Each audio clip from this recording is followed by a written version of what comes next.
브라질 경찰에서 압수한 마약의 양이 48.5kg이었다고 해요. 1.2톤 아니고. 예, 원래 1.2톤이나 됐다던 그 많은 마약은 누가 어디로 빼돌렸는지는 추적할 수가 없었다고 합니다.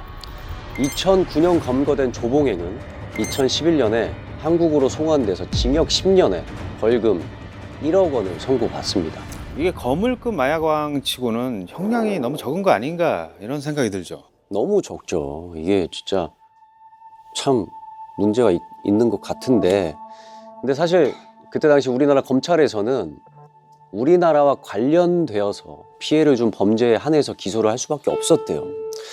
뭐 안타까운 현실이었지만 이 한국인 4명을 이용해서 마약을 운반하려고 했던 그 혐의로만 처벌을 받은 거였다고 합니다. 밝혀진 것은 사실 빙산의 일각이죠. 본인의 진술에 의하더라도 남미 최대 마약 조직인 칼리 카르텔과 연결해가지고 선박을 이용해서 톤 단위로 코카인을 거래했다고 진술했을 정도니까요. 그래서 실질적으로 우리나라 법에 의해서 기소가 돼서 처벌을 받은 것은 극히 일부라고 보여지고요. 선고를 받고 감옥에 갇혀 있는 조봉행은 현재 어떻게 지내고 있을까요? 뭐 한간에는 여러 가지 소문이 많았죠. 뭐 형기를 끝내고 뭐 수리아람으로 돌아가서 다시 마약왕이 됐다, 뭐 이런 여러 가지 소문들이 많았는데 실제로는 형을 다 끝내기 전에 사망했다고 합니다.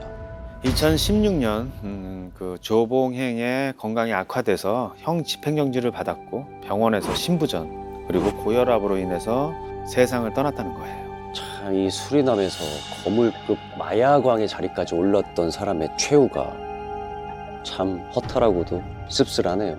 조봉행의 범죄가 이렇게 수면 위로 올라온 거는 한국인을 이용해서 해외에서 마약 운반을 시킨 사건 때문이었는데요. 이제 조봉행은 검거되고 또 거기다 사망까지 했으니까 악의 고리는 다 끊긴 걸까요? 나쁜 짓은 복제가 참 빨라요. 그 후로 제2, 제3의 조봉행은 계속 등장하고 더 진화하고 있답니다. 우리 일상 속에 더 깊숙이 스며든 검은 돈의 함정은 지금도 계속되고 있는 거죠. 서울 강남 대치동 학원가 골목길. 중년 여성 2명이 짐을 한가득 챙겨 대로변 쪽으로 나갑니다. 그리고 지나가는 학생에게 무언가를 보여주며 말을 겁니다.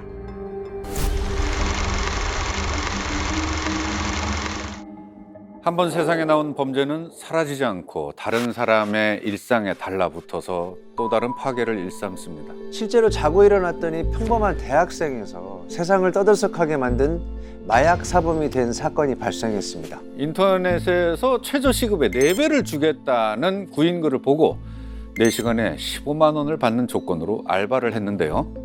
그 일이 무료 시음 행사에서 음료수를 돌리는 일이었습니다.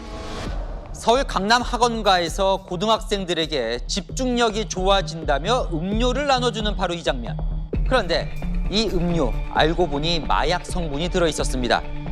마약 음료 박스를 들고 2인 1조로 돌아다니면서 학생들에게 이게 기억력이 좋다, 이게 집중력을 강화시킨다, 이런 음료라면서 시음을 권했다고 합니다. 음료수 병에는 유명 제약사 이름까지 떡하니 붙여 있었고요.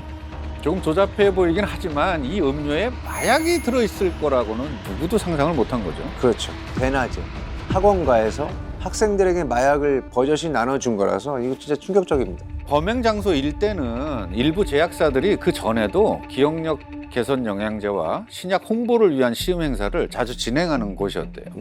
그러니 뭐 학생들은 아무 의심 없이 무료로 주는 음료를 마셨겠죠. 네. 목격자에 따르면 음료수를 나눠주면서 그 자리에서 마시도록 권했고, 학생이 안 마시면 시음 평가를 해주면 추첨을 통해서 상품권을 주겠다, 이런 말로 그 자리에서 마시겠다는 겁니다. 학생들이 두세 차례 거절을 하니까 언성을 높이면서 먹어봐라. 언성은 또 왜 놓고? 그러니까요. 저 이게 이해가 안 돼요. 먹어! 기억력 좋아진다니까! 뭐 이런 거 아니에요. 짜증을 냈다는 목격담도 들려왔습니다. 그리고는 구매 의향 조사를 하겠다면서 학부모 연락처를 받아간 거죠. 네, 이때까지만 해도 뭐 불특정 다수에게 마약을 무상으로 줘서 잠재적인 마약 구매자를 늘리려 했던 이런 범죄로 보였지만